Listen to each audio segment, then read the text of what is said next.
a hike yesterday and ran across some milkweed stalks. So I figured I'd show you a neat technique for making natural tinder that works good for spark-based or lens-based or friction fire.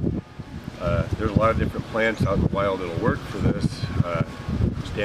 Stinging nettles, milkweed, dogbane, hemp.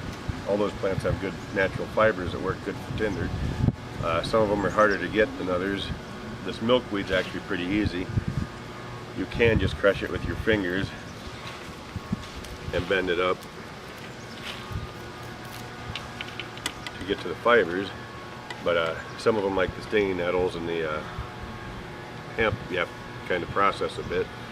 What I usually do is I take a hard surface, could be a rock or a stump or a stone, take a beater stick and beat on it while rotating it. Breaks up those little woody parts really good.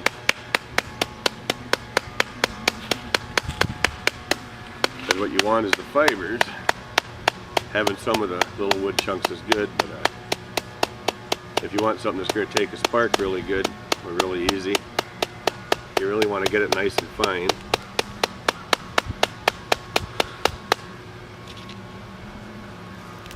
That allows you to do this, which gets those wooden parts out.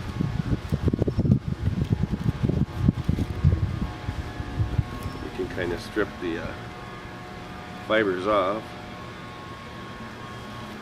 or you can just take it in your hand like this and roll it, which breaks up those woody parts. Helps you get down to that stringy, fluffy fiber that you want.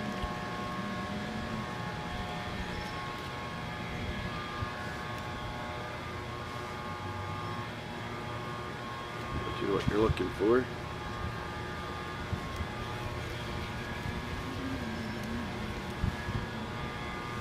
You see how that is? It's actually got a lot of little fine hairs in it. The more you work with it, the fluffier it'll get.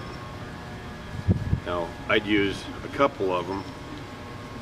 I'm not going to sit here and have you watch me pound all these out or anything. So I'm going to pause, and once I got a good bundle going, we'll go light it on fire. And after you get it broken up pretty good, you're going to put it in your hands, kind of roll it a little bit, get some of that woody stuff out of there. Then you want to roll it in circles like you would Play-Doh. That really breaks it up and gets those really nice, fine, fluffy. I don't know how close the camera will zoom on that, but you can see that real fine threads in there. But I'm just going to add about 4 or 5 of these together and we'll go light her on fire. Okay, we got our tinder bundle now.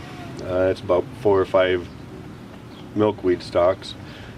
The great thing about this is that all year round you can usually find the dead stalk standing up, even in the middle of winter. So this is a tinder you can gather pretty much all year round. It usually stays pretty dry because it's up off the ground. And as you can see, that's a light and fluffy, just real nice tinder. Now, what I like to do is make your nest like you would drop your coal in it. Now, if you're using it for spark-based method, like with a ferro rod, something I don't seem to see a lot of people teach is you want to make like a cave, so it's got an overhang. A lot of times when you throw your sparks into something, it catches fire for a second, flares up, and then goes down and goes out. By having something over top of when those flare-ups come up, it actually lights the stuff above it, and it does a lot better job of getting your tinder going. But this tinder works good for lens-based, if you're using a lens, or sparking rod, friction fire coal. This is a good tinder. I've used it many times. But it's kind of windy out here. Wind isn't your friend for this, so hopefully I can catch it in the middle of a non-windy part. But you want to try and throw your sparks in the bottom down here so they'll light up the top.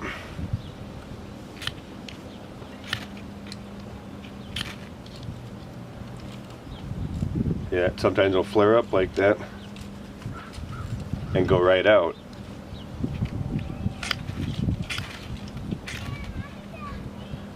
There. See how that worked? Lit up real nice. Alright, so drop that right in your teepee fire and you're good to go. But just a helpful tip. Remember, get out there and practice. Go play in the woods. Experiment with this stuff. Learn to use it. You never know when it might come in handy. Alright, thanks for watching, and remember, keep it simple. Take care.